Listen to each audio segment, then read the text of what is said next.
Bonjour à tous, ici Antoine Martin, accompagné de Clara, pour votre rendez-vous quotidien avec Impact Actu à 17h09.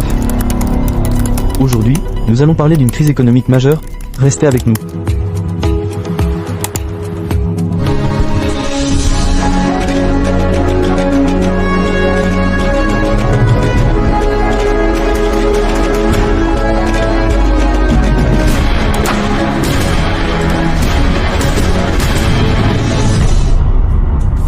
Bienvenue à tous sur votre émission Afrique Libre. Et comme vous le savez, Afrique Libre, c'est une émission qui parle sur l'actualité politique africaine et diasporique. Et je suis avec mon co-présentateur Senami Kosewede. Bonjour. Bonjour Maoulé. Vous allez bien? Ça va. En plus de vous, nous avons sur ce plateau notre chroniqueur politique qui n'est plus à présenter. Il s'agit bien évidemment de Kemi Seba. Bonjour, vous allez bien? Bonjour Maoulé. Ça va super bien. Alors aujourd'hui, on le fera sur deux thématiques. Le premier, on parlera des propos de Kagame sur le génocide qui a eu lieu dans l'Est de la RDC. Et dans un deuxième temps, nous parlerons du sommet qui a visé sur l'économie africaine. Le président rwandais Paul Kagame, dans son interview donnée sur RFI et France 24 récemment, a nié en bloc que des crimes ont été perpétrés dans l'Est RDC, mais surtout la participation du Rwanda dans ces dix crimes. Ce qui a d'ailleurs entraîné une vague d'indignation générale, dont celle du président congolais Félix Tshisekedi. Alors, nous allons demander à notre chroniqueur Kemi Seba quelle est sa vision sur la question. À travers cette affaire, j'aimerais qu'on réfléchisse tous en tant qu'Africains sur notre devenir et sur ce que signifie la réussite, le développement. Monsieur Kagame, j'ai observé cette interview et à un moment donné de l'interview sur France 24 et RFI, j'ai eu envie de casser mon écran. Monsieur Kagame nie la participation de troupes rwandaises à des crimes en RDC. Monsieur Kagame nie même l'existence d'un génocide en RDC. Ce qui est intéressant de souligner, c'est que le Rwanda est le premier pays exportateur de coltan. Le premier. J'ai une question simple à poser. Est-ce que le Rwanda produit sur son sol du coltan? La réponse est non. Pas suffisamment, si c'était le cas, pour être le premier exportateur de coltan. Si vous dites que vous êtes les champions d'exportation d'un produit et que ce produit-là, vous ne le produisez pas, ça veut dire que vous le prenez ailleurs. Où se trouve le coltan en majorité en Afrique? Ça se retrouve à l'est de RDC, au Kivu. Dans ce Kivu, un génocide a été perpétré. Des hommes et des femmes, par milliers et milliers et milliers, ont témoigné.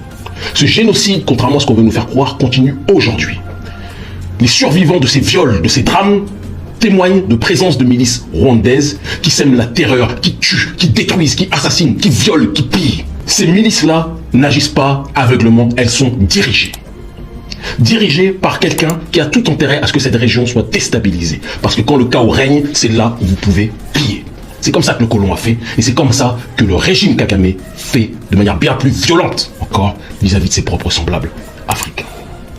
Alors quand M. Kagame met en doute le propos du docteur Denis Mukwege, en disant que le docteur Denis Mukwege, parce qu'il a reçu le prix Nobel de la paix, je ne veux pas cacher, je fais partie des gens qui, lorsque j'entends que quelqu'un reçoit le prix Nobel, quand on sait aujourd'hui la forfaiture et l'escroquerie que symbolisent ces titres internationaux, je prends toujours du recul, voilà, je suis toujours entre guillemets sceptique sur ces titres, mais pas sur la qualité du docteur Denis Mukwege, parce que même un aveugle saurait voir le travail historique et extraordinaire qu'il fait. Mais quand Kagame, le président Kagame, dit que le docteur Denis Mukwege est manipulé par des forces invisibles qui se servent de lui pour attaquer le régime Kagame, des forces invisibles qui lui auraient donné le prix Nobel de la paix, j'ai envie de questionner M. Kagame en disant ces forces invisibles, c'est lesquelles? Celles qui ont placé Kagame là où il est? Celles qui ont poussé Kagame à pouvoir déstabiliser la sous-région pour se partager les richesses en tant que telles de cette sous-région? Parce que Kagame n'a pas fait relever le Rwanda du chaos jusqu'à aujourd'hui gratuitement. Ça s'est fait d'une certaine façon, avec une certaine méthodologie. Ça s'est fait avec le conglomérat britannique, états-unien, israélien. Pourquoi M. Kagame n'en parle pas? Quand il parle des forces invisibles, de quelle force parle-t-il? Aujourd'hui, il y a des millions de femmes, des millions, qui ont été violées dans cette région. Aujourd'hui, il y a des milliers, pour ne pas dire des millions, et il faut le préciser, oui, des millions de personnes qui ont été assassinées dans cette région pour voler le coltan, pour détruire cette zone. Donc M. Kagame fait du révisionnisme. Il prétend que ceux qui disent cela sont dans une stratégie ou de la théorie du double génocide, en disant qu'il y a eu un génocide d'un côté et qu'il y a eu un génocide de l'autre, et il balaye ça d'un revers de main. Mais si, il y a un génocide en RDC. Et M. Kagame a une très grande responsabilité dedans.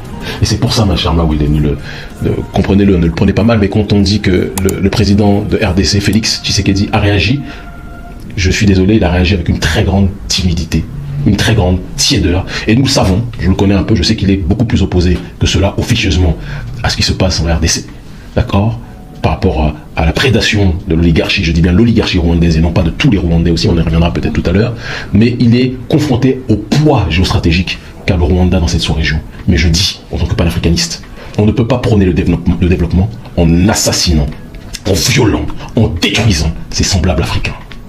Ce que Kagame représente à l'échelle africaine, quand j'entends des prétendus penseurs africains, des prétendus responsables politiques africains chanter les louanges de Kagame en disant que Kagame est un grand, Kagame est un géant, alors que c'est un des plus grands oppresseurs vis-à-vis de son peuple. Il faut voir comment le prolétariat rwandais est traité d'un côté, et il faut voir ce qu'il fait en RDC. Kagame est un cauchemar pour les Africains lucides. Un criminel politique, je le dis et je l'assume. Et j'espère qu'un jour il sera traîné devant les tribunaux pour le chaos qu'il fait opérer actuellement et depuis un certain nombre d'années en RDC. Tant qu'on ne dit pas les choses avec vérité, je sais que je vais risquer des choses en disant ça, mais il faut qu'on ait le courage de le dire. Vous parlez de développement matériel, vous tuez des gens. Qu'est-ce que vous voulez créer? Une société civilisée ou un cimetière? À un moment donné, il faut s'interroger sur la situation que connaît cette région, sans quoi on ne pourra jamais avancer. Un pays qui ne produit pas le coltan, mais qui est le premier exportateur de coltan. De l'autre côté, le pays voisin qui est complètement détruit à l'est, détruit par la malgouvernance aussi congolaise, entretenue par l'oligarchie rwandaise, disons-le, et par la corruption congolaise. Ces choses-là doivent changer. Le docteur Denis Mukwege, mettons les histoires de prix Nobel à part, doit être soutenu. Et aucun panafricaniste digne de ce nom ne devra avoir le toupet de citer Kagame en exemple, parce que le développement du Rwanda n'est pas le développement génial, matériel de quelqu'un qui bosse pour bosser, c'est quelqu'un qui a été soutenu par toute l'oligarchie occidentale pour que ce pays soit le laboratoire de la déstabilisation de la sous-région, de la destruction de l'Est du Congo. Donc on ne dit pas ces choses, tout le reste c'est de la périphérie argumentative. Je suis désolé de parler avec le cœur, mais il était important de rappeler ces éléments fondamentaux. Monsieur Kémy Séba, on l'aura compris, M. Kagame, loin de là, il n'est pas un saint, mais au-delà de sa personne, est-ce que cette déstabilisation de l'Est de la RDC, qui est l'un des pays quand même centraux, des pays phares de l'Afrique, ne pose-t-elle pas, selon vous, un problème un défi sécuritaire pour vraiment la préservation des frontières de nos États africains, qui, un matin ou un autre, peuvent se retrouver à être déstabilisés par le voisin du jour au lendemain? Parce que cela pose un problème d'incapacité de certains chefs d'État à sécuriser leurs frontières, et au-delà de leurs frontières, à sécuriser les personnes et les biens de leurs États respectifs. La vraie problématique, mon cher Senami, à mon sens, ce n'est pas simplement la question des frontières. Parce que si on n'avait pas des criminels politiques comme Kagame à la tête de l'État, si on avait des gens qui étaient bien mieux intentionnés, l'intégration africaine et la libre circulation des Africains serait un trésor, c'est quelque chose pour lequel un certain nombre de gens se battent. Vous savez que je suis à la pointe de ces questions-là, du moins j'en ai fait mon destin. Donc le problème n'est pas la libre circulation et accentuer les gardes aux frontières à la base. Le problème est quels sont ceux qui ont intérêt, en réalité, en effet, à déstabiliser la RDC. Frantz Fanon parlait de la RDC comme étant le cœur du continent africain. Le cœur est aussi, lorsque on transforme la position du pays, ça peut être un pistolet dangereux. Ça peut être la gâchette. Tout à fait. Pour être plus précis, le pistolet est en Afrique, pour être plus précis, et la gâchette est en le Congo. Et certains ont tout intérêt à ce que la gâchette soit brisée à jamais. Le Congo, en termes de ressources minières et naturelles, les gens se sont, excusez-moi le terme, émoustillés de manière très fragile sur le film Black Panther, d'accord, paix à l'âme de Chadwick Boseman, hein, paix à l'âme de ce frère, mais le vrai Wakanda, à la base, c'est l'Afrique de manière générale, mais la capitale de ce Wakanda serait la RDC. Parce que les ressources minières de la RDC peuvent donner l'heure à toute l'humanité dans sa globalité. Et c'est d'ailleurs ce qui se fait en réalité, sauf que ce ne sont pas les Africains qui peuvent en profiter. Le vrai problème, c'est que l'oligarchie occidentale a toujours été, dans sa dynamique d'analyse prospective, dans une stratégie de remettre à jour, et ça c'est quelque chose qu'il faut lui reconnaître en termes de qualité et de talent, remettre à jour ces mécanismes de domination. Et donc ces stratégies diverses de domination sont toujours renouvelées en fonction de leur analyse de la société qu'ils veulent viser. Ça c'est quelque chose qu'il faut qu'on reconnaisse aux prédateurs, aux pilleurs. L'Africain souvent se contente de voir quand l'oligarchie occidentale est toujours dans une dynamique de prévoir. Et celui qui prévoit a toujours plus d'avance que celui qui ne se contente que de voir. Et donc il faudrait tôt ou tard que les Africains soient beaucoup plus en analyse prospective. Pour comprendre ceux qui bénéficient de ce chaos, il faut comprendre quels sont ceux qui ont bénéficié clairement du génocide au Rwanda. Parce qu'il y a des gens qui ont bénéficié de ce génocide. Il y a eu des bénéficiaires occidentaux à ce génocide au Rwanda, d'accord, et il y a eu des bénéficiaires africains, d'accord, qui sont encore là aujourd'hui, plus que jamais. Chose qu'on ne dit pas assez, qui ont bénéficié de ce génocide et qui ont un pouvoir très important dans la sous-région grâce à ce génocide. J'en ai déjà dit beaucoup. Par rapport à cette situation, c'est en comprenant le mécanisme de ce génocide au Rwanda que l'on peut comprendre ce qui se passe là-bas. Parce que les bénéficiaires du génocide au Rwanda sont les mêmes qui sont en train d'opérer un génocide à l'est de RDC. Si on ne comprend pas cette équation, il vaut mieux éteindre sa télé, fermer ses livres et aller se reposer. Une civilisation est détruite par l'extérieur que si elle est rongée de l'intérieur. Si l'oligarchie occidentale réussit à déstabiliser cette zone, c'est parce qu'elle a des traîtres et des criminels africains qui sont contents de jouer ce rôle. Et donc, nous autres, de cette jeunesse africaine, on doit arrêter, dès qu'on entend parler parfois de développement, dès qu'on entend parler de miracles rwandais, etc., de dire oui, c'est comme ça, c'est de ça dont on devrait s'inspirer. Parce que la manière dont le Rwanda s'est développé n'est pas une manière que je recommanderais pour quelconque pays africain. Le Rwanda sans les États-Unis, sans la Grande-Bretagne, sans Israël, ne serait pas ce qu'il est aujourd'hui. Le Rwanda sans la destruction et le viol de millions de femmes en RDC ne serait pas ce qu'il est aujourd'hui. Et à ce sujet, si vous le permettez, je terminerai par là. J'aimerais qu'on puisse interroger la responsable des femmes victimes de viol à l'est de Kivu. Elle a un petit témoignage à donner. Ma sœur, si vous nous entendez, bonjour, est-ce que vous pouvez réagir sur les propos du président rwandais Paul Kagame, qui nie la présence de forces militaires rwandaises en RDC, d'accord, à l'est de RDC au Kivu, et qui nie même l'existence d'un génocide. Est-ce que vous pouvez, s'il vous plaît, vous prononcer sur cette question? Bonjour, monsieur Kemi Seba. En fait, le propos du président Kagame, c'est une humiliation de plus pour toutes les femmes violées comme moi à l'est de la République démocratique du Congo. Dire que les militaires rwandais n'ont jamais foulé leurs pieds à l'est du pays, se vouloir nier la vérité. Qui a tué les personnes à Katogota? Le massacre de Katogota, qui a tué 2 personnes, qui a enterré les femmes vivantes à Kasika, qui a enterré les femmes vivantes à Mwenga, qui ont violé les femmes, qui ont subi la même chose en 2004 à Bukavu, dans la ville de Bukavu. Je pense que ces propos viennent remuer la plaie des nous survivants de violences sexuelles, parce que jusque-là, on n'a jamais obtenu justice, jusque-là, on n'a jamais été reconnu.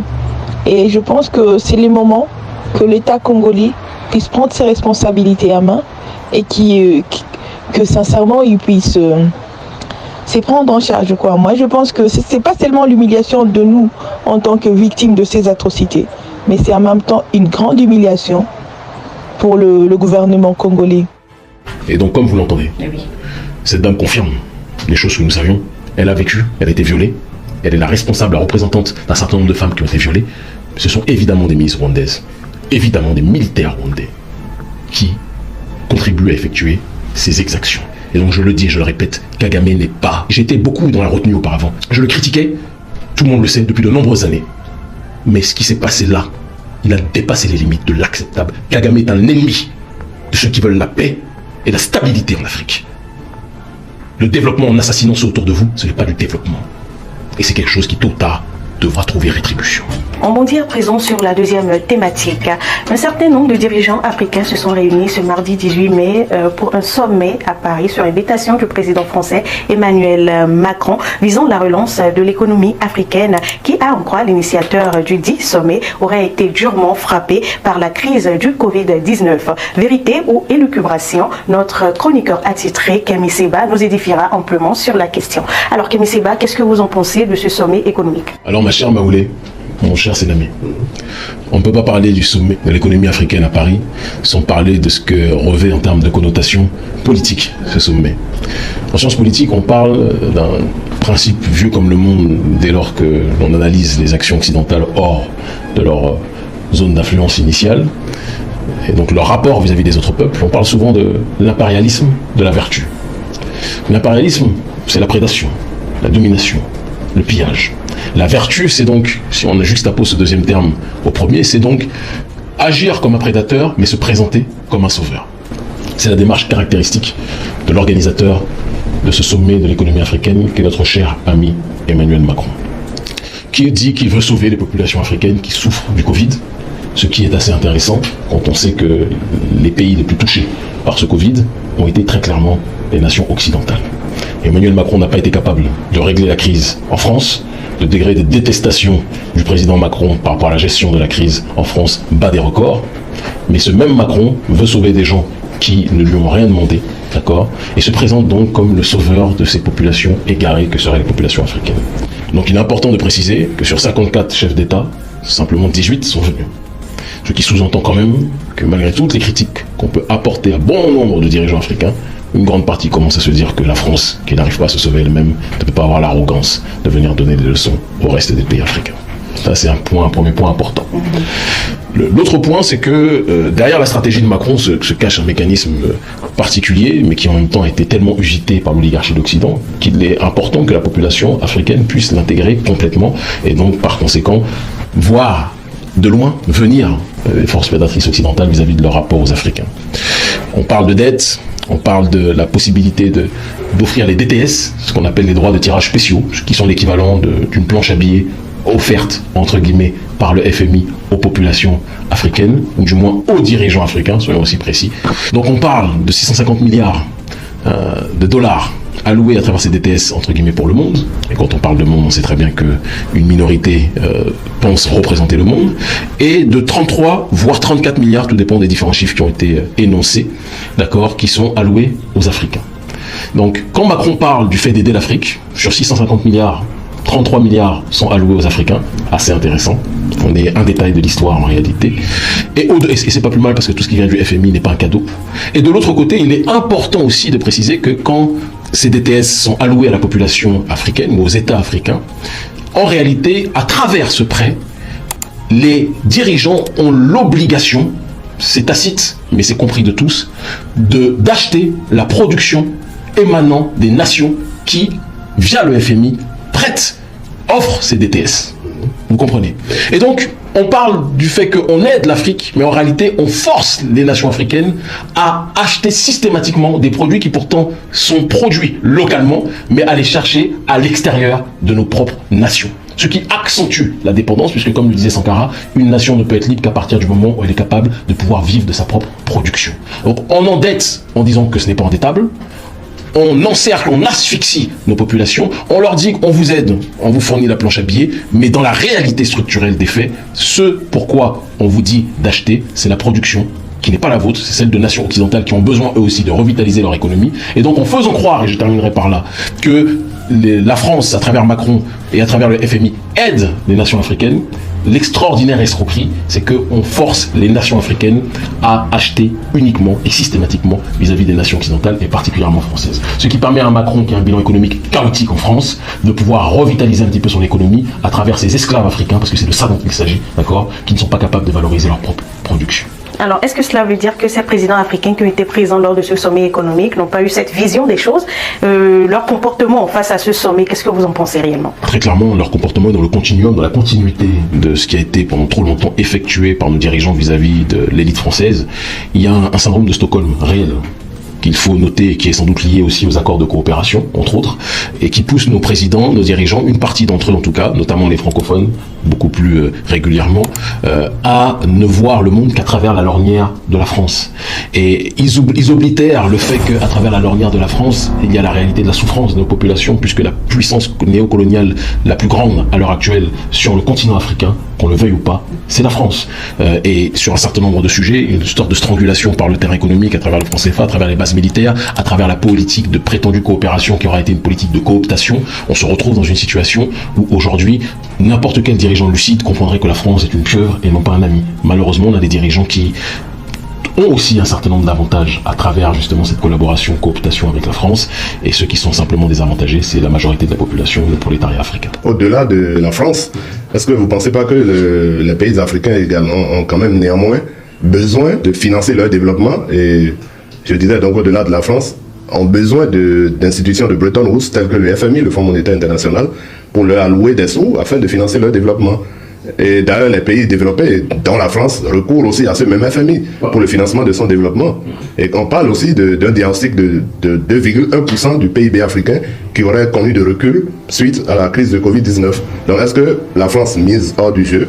Est-ce qu'il n'y a pas un réel besoin de financement, de développement de l'économie africaine qui ne saurait venir que d'institutions telles que le FMI. Thomas Sankara répondait de la plus belle des manières en disant que les accords de Bretton Woods qui ont entraîné justement la création du FMI et d'un certain nombre de structures internationales ont été effectués pour pouvoir être dans une dynamique de donner la sensation, comme je l'ai énoncé auparavant, d'aider les populations pauvres, alors qu'en réalité, à travers cette pseudo-aide, il y a le processus du surendettement et de la dépendance économique effectuée vis-à-vis de la production des nations qui sont des nations qui, quelque part, orientent la politique du FMI. Le FMI n'est que la résultante de ce qui s'est passé après la guerre mondiale. Cette guerre mondiale a donné des vainqueurs. Parmi ces vainqueurs, il n'y avait pas d'Africains. On dit toujours que main qui donne, main qui dirige. Ceux qui ont contribué au FMI, ce sont les nations occidentales. Les nations occidentales se sont débrouillées pour que, et on en revient à ce processus de l'impérialisme de la vertu, et c'est très important que nos téléspectateurs l'entendent, qui permet justement que, à travers ce genre d'organisme, on donne la sensation d'aider, on pousse les nations africaines à ne, quelque part, consommer qu'à travers les nations financières de ces institutions internationales, notamment le Fonds monétaire international. On vous pille, et parallèlement, on vous fait croire que vous êtes endetté. Et donc, quand vous parlez justement de la croissance qui a reculé par rapport à la crise Covid, il est important aussi de rappeler que si on analyse la réalité de ces faits par rapport aux nations occidentales, la crise économique a frappé proportionnellement beaucoup plus violemment les nations occidentales qui étaient à un niveau beaucoup plus élevé économique et qui ont reculé, évidemment pas au même niveau que les nations africaines, puisque la base de départ pré-Covid n'était pas la même. Donc le véritable problème, ce n'est pas la crise Covid, c'est la situation avant ces réalités. Et j'en reviens maintenant en ce qui concerne le FMI. La France ne sollicite pas le FMI à la même fréquence que les nations africaines le fréquentent. Et la dépendance des nations africaines vis-à-vis du FMI n'est absolument pas comparable à la dépendance de la France vis-à-vis du FMI, qui d'ailleurs met ses représentants comme Christine Lagarde, entre autres, à la tête de ces institutions. Et ils ont leur raison, ils savent pourquoi ils le font régulièrement, que ce soit la France ou les autres nations occidentales. Il est important de comprendre la mécanique géopolitique internationale pour analyser l'efficience et la pertinence du FMI. Comme je le disais initialement, le FMI n'existe que parce que les nations occidentales ont eu besoin de renouveler leur stratégie de pillage vis-à-vis de nos populations. Le pillage, parfois, c'est forcer celui que vous voulez voler à acheter chez vous, même quand il n'a pas besoin d'acheter chez vous. En achetant chez vous, alors qu'il a un certain nombre de membres de sa maison qui produisent ce qu'il achète chez vous, il appauvrit sa propre population et il accentue la dette vis-à-vis du prétendu donateur. Ce système-là, appelé l'aide, est en réalité du pillage déguisé. Il est important que les Africains comprennent que quand des gens se présentent en réalité comme des entités voulant vous aider, bien souvent, quand vous avez tout à votre disposition et que ces mêmes entités qui passent leur temps à vouloir vous aider prennent ce que vous produisez de manière bradée et vous vendent à prix élevé en moins bonne quantité ce que vous-même vous produisez localement, celui qui vous aide est en train en réalité de vous dépouiller. Et c'est une problématique réelle sur laquelle les Africains devraient réagir. On a des dirigeants qui sont paralysés du cerveau, qui ont une oblitération clairement du cerveau sur ces questions-là, et qui ont été formatés pour ne pas être dans une démarche de demander cela. Thomas Sankara a dit qu'il fallait arrêter de payer la dette. Thomas Sankara a dit qu'il fallait prendre des distances avec le FMI et tous ces organismes. Et le dernier discours où il a tenu ce propos, il a été assassiné quelques temps après. Ça doit nous donner une réflexion sur la manière de faire. Nana Akufo-Addo, à un moment donné, avait énoncé la nécessité de quitter le FMI parce qu'il savait que c'était du gangstérisme institutionnalisé. Il a par la suite dû se rapprocher un minimum de nouveau de cette institution, mais les dirigeants qui ouvrent les yeux sont très lucides sur ce genre d'infrastructure. On sait que c'est un mal sur certains points pour l'instant nécessaire, obligatoire, mais que tôt ou tard il faudra être capable de couper le cordon avec cette structure qui ne fait que contribuer à l'appauvrissement des nôtres. Les accords de Bretton Woods ont été effectués par les vainqueurs après la guerre mondiale. Et ces vainqueurs-là, il n'y avait pas d'Africains dedans. On était, nous, leurs tirailleurs, mais on n'était pas les décideurs. Et donc, par conséquent, on ne peut pas compter sur des gens qui ont organisé des choses sans nous, dans l'optique de nous piller. On ne peut pas compter sur eux pour être dans une démarche de nous aider. Merci Kami Seba, vous avez parlé avec beaucoup de passion sur ce sujet. Merci pour votre rapport à la question. Merci à vous aussi, Senami, pour aider d'avoir partagé ce plateau avec moi. Et c'est la fin de ce numéro de votre émission Afrique Libre. On se retrouve la prochaine fois pour une nouvelle émission.